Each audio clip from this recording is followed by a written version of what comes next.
हर तिरंगा सम्मान समिति को मेरा पहला प्रस्ताव है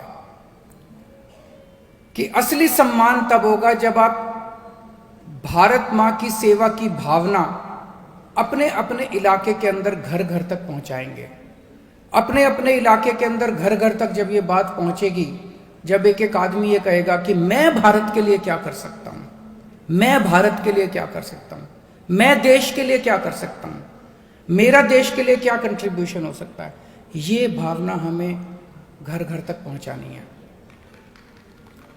और मेरी हर समिति से निवेदन है कि आप अपने अपने इलाके में कम से कम 1000 भारत के नौजवान सिपाही तैयार करें। भारत के लिए नौजवान वॉलंटियर्स तैयार करें। अपने अपने इलाके में 1000 वॉलंटियर्स तैयार करें। जो जो समितियां 1000 वॉलंटियर्स तैयार कर लेंगी, उन समितियों के उसके साथ मैं डिनर करूंगा, उनके साथ अपने घर पे आमंत्रित करके उन समितियों, जो जो समिति करती जाएगी उसके साथ मैं डिनर करूंगा। उन 1000 लोगों का क्या काम होगा? 5 काम दे रहा हूं मैं। उन 1000 वॉलंटियर्स जो तैयार किए जाएंगे, उनके 5 काम हैं। और हमें 1000 की वेट नहीं करनी। 100 वॉलंटियर तैयार हो गए, उनसे भी काम शुरू कर दो। 200 तैयार हो गए, उनसे भी काम शुरू कर दो। लेकिन 1000 वॉलंटियर्स होने के बाद हम आप मुलाकात करेंगे, सीधे मुलाकात करेंगे, खाना खाएंगे बैठ के, सेलिब्रेट करेंगे उसको।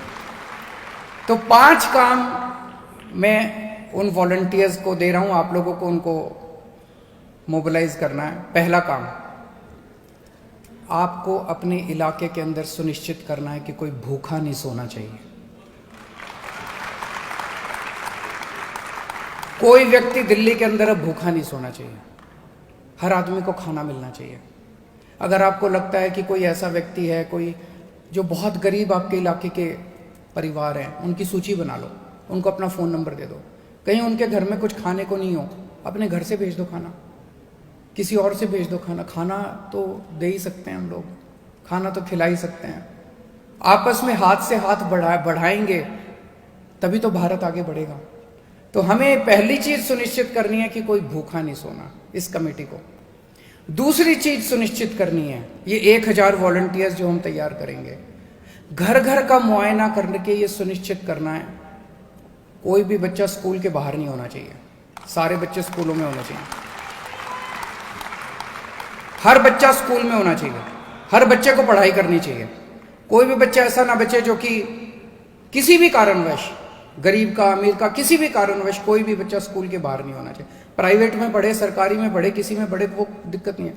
हर बच्चे को शिक्षा मिलनी ही मिलनी चाहिए। तीसरी चीज, सबको अपने फोन नंबर दे देना। किसी के घर में कोई बीमार हो, उसको अच्छे से अच्छा इलाज मिलना चाहिए। उसको दवाइयों की कमी नहीं होनी चाहिए। अब हमने दिल्ली में कर दिया, अब दिल्ली में सारे सरकारी अस्पतालों में कोई दवाइयों की कमी नहीं है, फ्री में इलाज होता है, कोई किसी ऑपरेशन, सब कुछ फ्री में होता है। लेकिन कई लोग वहाँ तक जा नहीं पाते। कई मान लो बूढ़े लोग हैं, वहाँ तक आपको ये सुनिश्चित करना है कि किसी भी घर के अंदर कोई भी बीमार आदमी को किसी स्वास्थ्य सेवाओं की उसको कमी नहीं होनी चाहिए। जरूरत पड़े आप उसको हॉस्पिटल लेके जाओ, जरूरत पड़े आप मेरे को फ़ोन करो, जिस भी तरह की ज़रूरत हो हमें उसकी मदद करनी है। किसी का एक्सीडेंट हो जाए, उसका अस्पताल पहुंचाना है। अब तो हमने दिल्ली में फरिश्ते स्कीम निकाल दी। किसी का एक्सीडेंट हो जाए, किसी भी अस्पताल में ले जाओ, सारा इलाज मुफ्त होता है। आपको कुछ करने की बस ले जाना है अस्पताल, हमें जान बचानी है। फरिश्ते स्कीम में 13,000 से ज़्यादा लोगों की जान बचा चुके हैं अभी तक हम लोग। अब जनता का सहयोग चाहिए, सारी जनता को मिलकर इसमें साथ देना है। चौथी चीज, कोई भी व्यक्ति बेघर नहीं होना चाहिए। जितने लोग बेघर हैं, सड़कों पे सो रहे हैं, उनसे हाथ जोड़ के प्रार्थना करके, ये मैंने खूब बहुत किया है जब मैं दिल्ली की झुग्गियों में काम किया करता था। सड़कों पे जो भी होते थे उनको उठा के, हमारे जो नाइट शेल्टर्स हैं, आप वहाँ पे उनको वहाँ पे भेज दीजिए। जितने भी बेघर लोग हैं उनको नाइट शेल्टर में, और जितने स्ट्रीट चिल्ड्रन हैं, सड़कों पे रह रहे बच्चे हैं, भिखारी हैं, उनकी एक बार लिस्ट बना लो। अगर हो सके तो स्कूल में जाते हो तो स्कूल में भर्ती करा दो, नहीं तो अभी मैं और मनीष जी मिलके बेघर और स्ट्रीट चिल्ड्रन बच्चों के लिए एक शानदार रेजिडेंशियल स्कूल बना रहे हैं।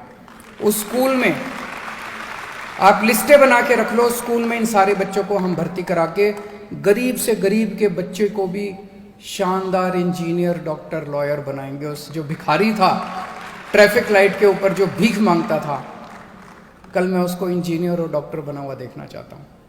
ये हम सबकी जिम्मेदारी है। और पांचवी और आखिरी चीज, हमें अपने इलाके की सफाई सुनिश्चित करनी है। सड़क सरकारें भी कर रही है, जो भी कर रही है सरकारी, मैं किसी भी सरकार को कुछ कहना नहीं चाहूंगा, लेकिन थोड़ी जिम्मेदारी अपने को भी तो लेनी पड़ेगी। और इसके लिए बहुत जरूरी है, अक्सर हमारे अंदर क्या भावना आती है जब भी हम सफाई की बात करें, सफाई कर्मचारी काम नहीं कर रहे, सफाई कर्मचारी काम नहीं कर रहे। कभी हमने सफाई कर्मचारियों के साथ बैठ के उनकी मुसीबतों के बारे में समझने की कोशिश की?